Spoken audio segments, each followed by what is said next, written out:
le 17 octobre 2018, l'ambassade a dépêché une mission à Trinta. C'est une prison où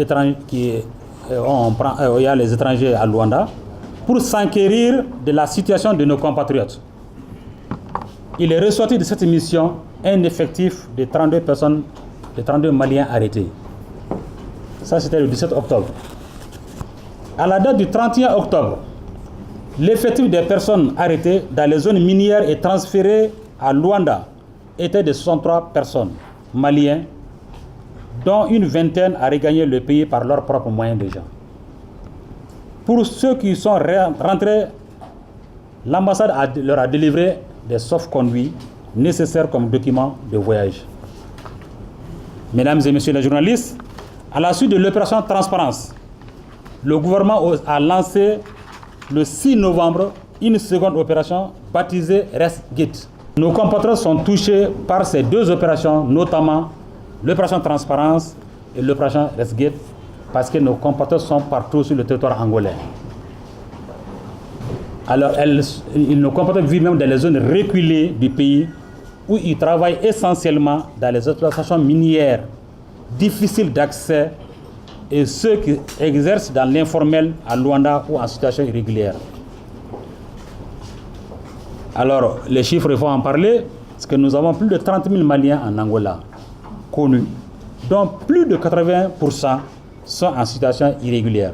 Le 7 novembre 2018, l'ambassade du Mali et le chargé des questions sociales du Conseil des bases des Maliens, du Haut Conseil des Maliens de l'extérieur, ont visité encore une fois de plus la prison de Trinta. Ils ont identifié dans ce centre 42 Maliens, sur lesquels 5 avaient des titres de voyage pour quitter l'Angola le 11 novembre 2018. À la même date, il avait été notifié à notre ambassade l'arrestation de 32 présumés maliens, dont 4 femmes dans les zones minières après vérification. Il s'agit de 2 Maliens détenteurs respectivement des papiers ivoiriens et des papiers mauritaniens. Aujourd'hui, sur les 44 détenus à Trinta, qui est à Luanda, l'ambassade a délivré les sauf-conduits et 31 personnes sont dans le processus de regagner le Mali vers le 18 ou bien le 21 novembre, dans quelques jours. Nous sommes aujourd'hui le 15. La situation des 13 personnes restantes est à l'examen pour abréger leur séjour en prison.